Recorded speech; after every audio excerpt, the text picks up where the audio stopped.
Tidak terasa anak kami sekalian, kelas 12 sudah memasuki topik terakhir di kelas 12. Sebentar lagi kamu akan tamat.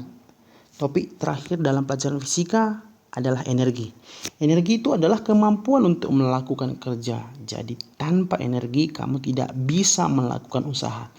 Berdasarkan jenisnya, energi terdiri dari dua, yaitu energi yang dapat diperbaharui. Artinya, ini bisa dihasilkan kembali. Misalkan adalah energi panas bumi. Kalau di daerah kita ini ada di sekitar Gunung Sibayak, energi panas di bumi. Kemudian ada juga energi yang bisa diperbaharui, misalkan adalah energi matahari. Bisa juga yang sedang galak oleh pemerintah bangun saat ini itu energi angin.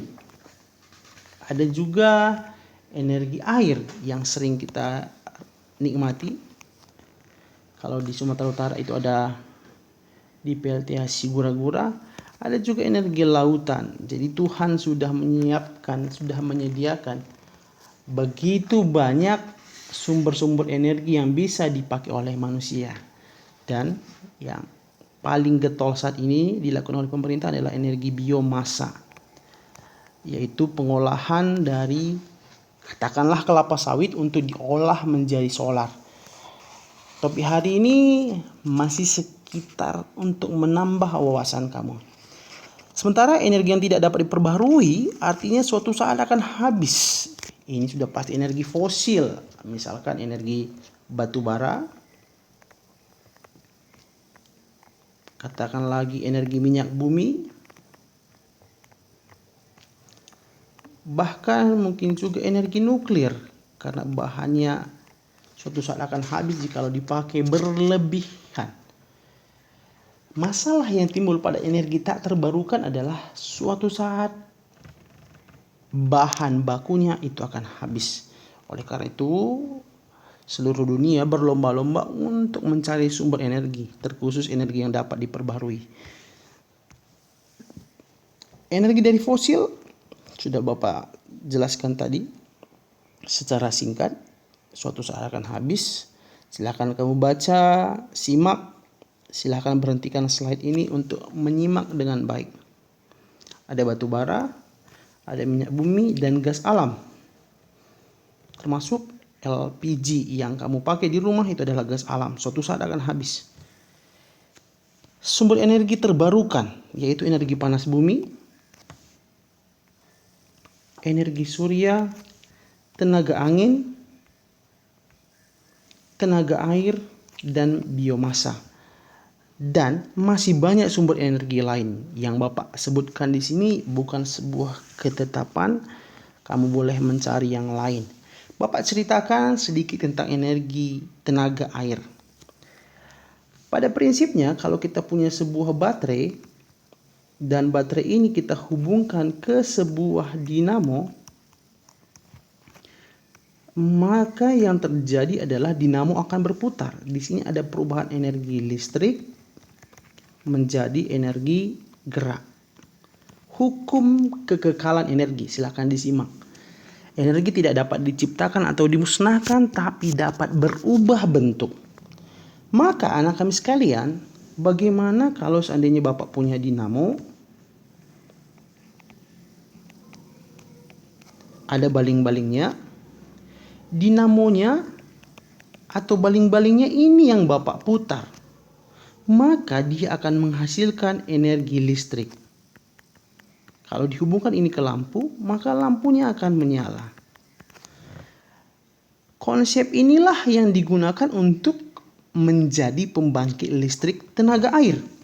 Maksudnya Pak, air terjun yang jatuh sangat deras itu digunakan untuk memutar dinamo. Dinamo yang besar namanya adalah generator. Generator yang besar itu akan menghasilkan energi listrik yang sangat besar. Ini generator, ini air terjun, memutar, jatuh, memutar baling-baling. Inilah yang dihubungkan katakanlah ke gardu. dan inilah yang akan dibagikan ke rumah-rumah untuk dinikmati sebagai listrik. Jadi dinamo yang besar atau generator tadi diputar oleh air terjun sehingga akan menghasilkan energi listrik. Jadi tadi kalau listrik menjadi gerak, sekarang konsepnya adalah gerak berubah menjadi listrik. Inilah yang disebut salah satu contoh dari hukum kekhalan energi. Perubahan energi sudah Bapak bilang tadi, energi listrik bisa menjadi cahaya, maka cahaya pun harus bisa menjadi listrik. Ini adalah beberapa contoh tentang perubahan energi. Baik, anak kami sekalian, ini adalah topik hari ini, sangat singkat. Pada kesempatan ini Bapak sematkan tugas kamu. Yang pertama adalah jelaskan apa yang dimaksud dengan ladang angin. Dan yang kedua adalah buat ringkasan cerita tentang pemahamanmu bagaimana perubahan energi menjadi energi listrik. Tadi dalam cerita Bapak sudah Bapak sebutkan bagaimana energi air berubah menjadi listrik, sehingga kamu bisa menikmati listrik di rumah. Jadi boleh saja kamu pilih dari begitu banyak perubahan energi. Bisa saja kamu pilih energi nuklir, bagaimana berubah menjadi listrik, ceritakan lengkap, ringkasan, tepat, dan padat. Bagaimana juga biomasa menjadi listrik. Apakah semuanya dipilih, Pak? Tidak. Pilih salah satu yang paling menarik buat kamu untuk diceritakan bagaimana proses perubahannya menjadi energi listrik. Jadi ada begitu banyak pilihan. Kalau seandainya Bapak sematkan ada begitu banyak, mulai biomasa, tenaga air, energi surya, ada energi panas bumi. Ceritakan ini bagaimana bisa berubah menjadi listrik.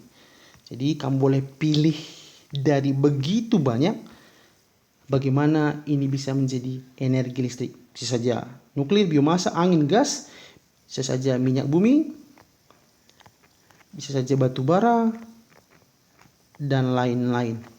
Bapak tadi sudah ambil salah satu contoh tentang air. Demikian anak kami sekalian, ini kamu tulis di kertas double folio. Inilah tugas terakhir. Bapak rasa tidak memberatkan. Ingat, kedatanganmu ke sekolah mungkin dalam 2-3 hari ke depan. Selesaikan semua tugasmu. Salam sehat, salam SFD.